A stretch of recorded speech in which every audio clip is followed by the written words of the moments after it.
Hey there, it's Miss Gella. We are continuing reading Spider Bots Rising, the book brought to you by the game Dreamscape.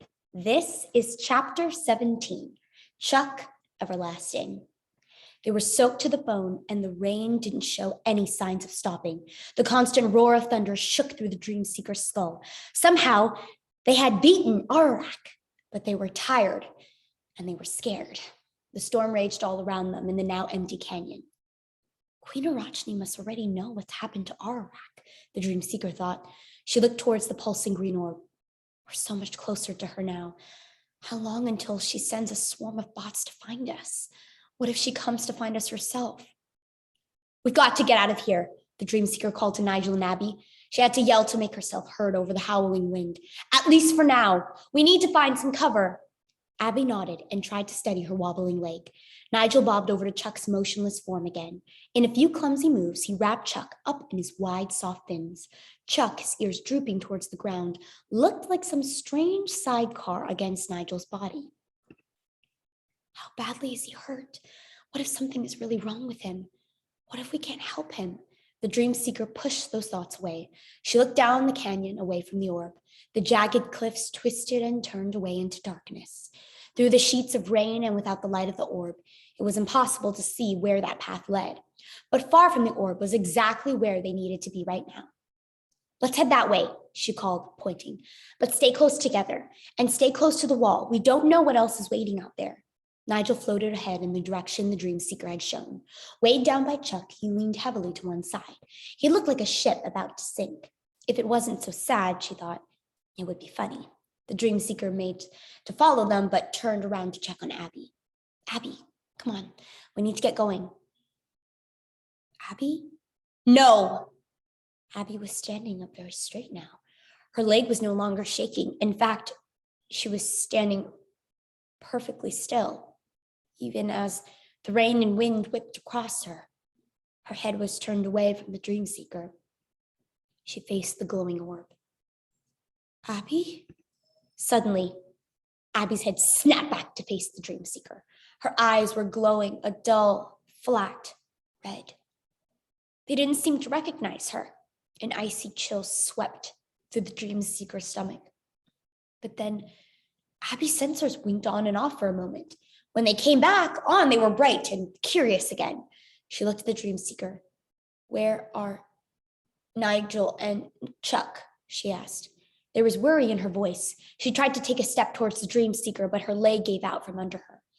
Any hesitation the Dreamseeker had disappeared. She rushed over to support Abby. She hunched down and draped Abby's damaged leg over her shoulder. Then, together, they set off walking. The Dreamseeker could see the small, lumpy form of Nigel and Chuck bobbing along ahead of them. Nigel was gliding up and down the cliff face, looking for a cave or inlet.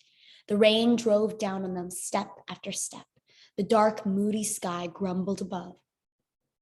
Dreamseeker, Abby said.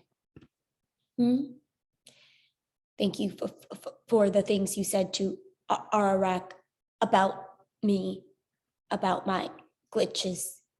It was very kind. She ended with a quiet beep. The Dreamseeker suddenly felt shy, but she wanted Abby to understand. I didn't say it to be kind, or even just to stick it to Ararak. I said it because it's true, Abby.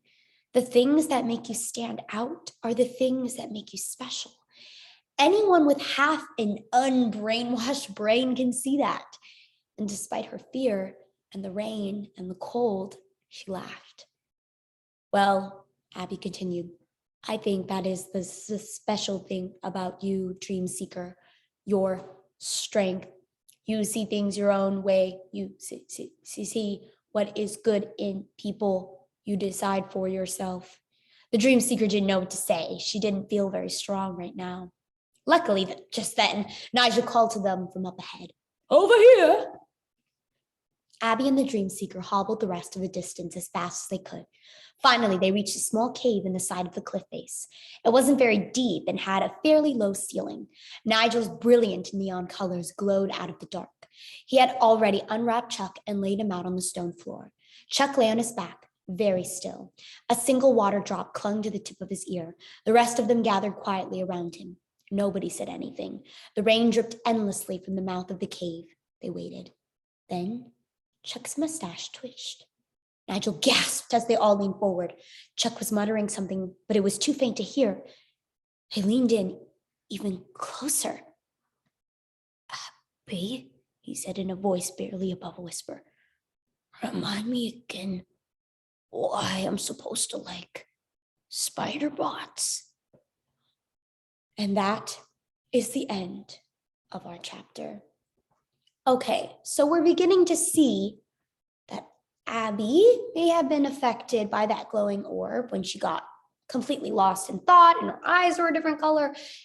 And now Chuck, what are your thoughts on that? But also, here's my challenge. I want you to think about the theme of this chapter. What do you think that theme could be? And I'll give you a hint or something to think about. During this chapter, Abby and the Dream Seeker have a conversation about what sets Abby apart and what makes her special. And I want you to think about that and connect that to even your own life. What do you think sets you apart from other people? And would you rather be someone that fits in with everyone else or stands out? And why is standing out a good quality to have, a good thing to be? So think about that, share it with a friend, a teacher, or you can write and reflect these thoughts. Thank you for reading along, and I will see you all next time.